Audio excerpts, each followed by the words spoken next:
Hey there, and welcome to Marketing Cap. Two forms of advertising are informative and persuasive advertising.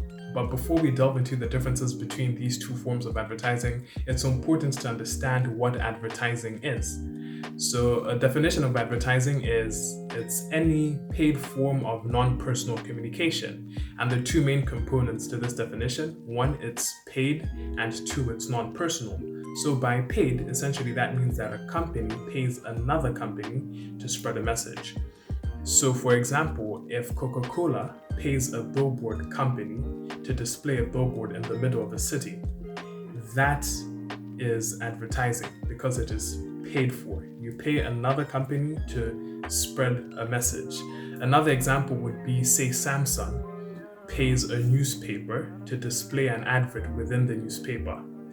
That is paid, so it is advertising. The other aspect of the definition is that it is non-personal or one-way, which means that a message is intended for a large audience. It's not tailor-made to one individual customer. The opposite of non-personal communication is personal communication or two-way communication. And for example, that could be through a salesperson. When a salesperson interacts with the potential customer, that is two-way because the potential customer can ask questions and the salesperson will answer them.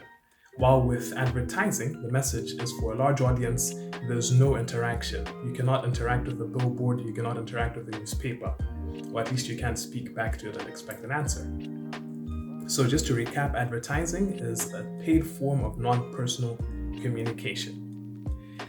And with that definition out of the way, let's delve into the first type of advertising, which is persuasive advertising. Persuasive advertising refers to adverts that appeal to an audience's emotions. So what that pretty much means is that a company or a brand is going to try to display the products or their entire brand in a way that triggers certain feelings within people.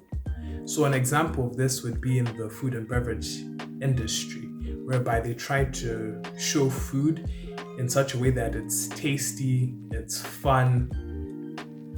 A great example of this is Coca-Cola with their Open Happiness campaign, whereby they present Coca-Cola as this drink which you have when you're spending time with your friends and your family. So we all love our friends and our family. Love is an emotion, it's something which we feel, we have pleasurable feelings, and Coca-Cola is well aware of that, so they're trying to associate their product, their drink, with those feelings of, those pleasant feelings of love, happiness with friends and family. Another industry where persuasive advertising is used is the hospitality and travel industry, whereby they try to present their hotels, their airlines as these lovely experiences whereby you get to relax and have the best time of your life. For example, visit Dubai. Dubai is presented as this really lovely cosmopolitan town where there's so many fun things to do, fun rides, fun hotels, fun restaurants. So it's pretty much having fun. And that is an emotion which we like to feel. We like to feel pleasant feelings of fun and joy with our friends and our family. So hotels, restaurants, food companies, they tend to use persuasive advertising. They appeal to our emotions. They don't mention any facts. Well, they don't mention any facts about their products. For example, maybe with drinks like Coca-Cola, they won't mention that there's so much sugar in the product, even though, there is a considerable amount of sugar. But that's not going to attract customers, will it? The other form of advertising is informative advertising. Informative advertising refers to adverts which use information to appeal to an audience. So what that means is a company or a brand is going to try to convince people to purchase a product based on certain information, facts, figures, statistics to get them to make a purchase. This is common in industries such as financial services, electronics and technology, and also food and beverage. So with financial services, you're likely to have well-educated, well-informed customers, people who know about various financial securities and instruments. So you have things like bonds, stocks, mutual funds, cryptocurrencies. These are things which people purchase after they have some sort of financial knowledge. So they're going to want to know things like, what is the return that I should expect when I invest in this financial security?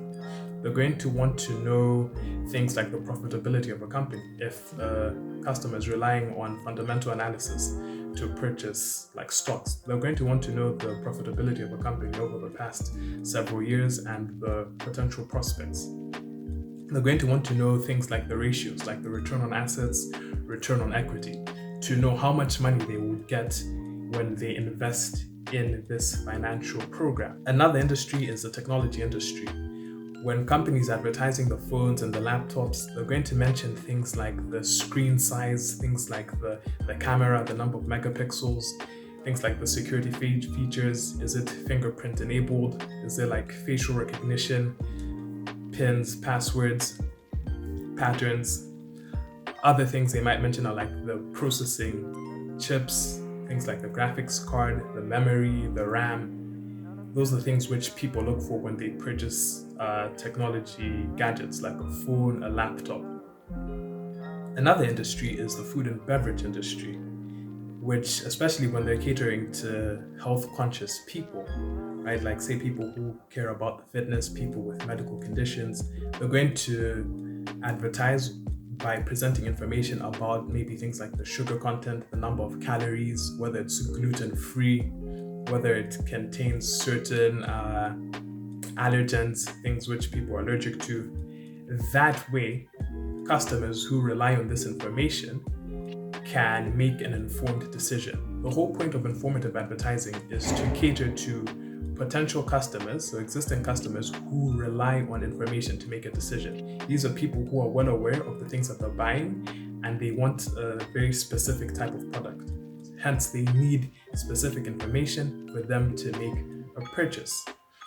While on the other hand, persuasive advertising relies on people's emotions. These are people who are either purchasing products for the first time, or maybe it doesn't require much thought. So when purchasing things like food, like maybe like a chocolate, some people won't really care about the sugar and fat.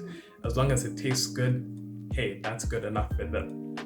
Things like visiting a gaming alley or a place of that sort, people just want to have fun. They're not going to want to know the technical information.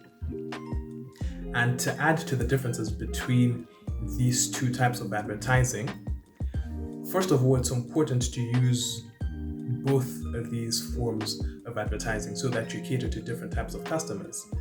So the different theories of consumer decision making, there's the cognitive man and the economic man. These are customers who rely on information to make decisions. So a cognitive man, or a person who relies on information to make an informed purchase decision. Economic man is a person who relies on information, but particularly financial economic information, things like the cost of a product and like maybe any returns they could get, any like per unit costs, discounts, those sorts of things. Essentially, they want to maximize the satisfaction they get from the amount of money that they spend.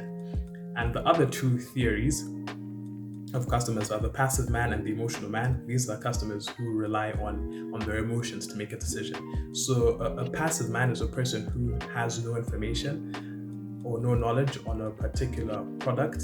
So they merely rely on whatever advertising or communication they get from a company. And if it's persuasive, they'll take it, they'll purchase it. Emotional man, likewise, they rely on their emotions. So for example, with impulse purchases, when they leave certain products near the end of a counter and they present it in such a persuasive manner or a favorable manner, such customers will make the purchase quite quickly. So ultimately, to sum it up, there's persuasive advertising and informative advertising. Persuasive advertising relies on people's emotions to get them to make a purchase, while informative advertising relies on facts, figures, statistics to get people to make informed purchase decisions. I hope you know the difference between the two and it was explained clearly. do with that information as you will.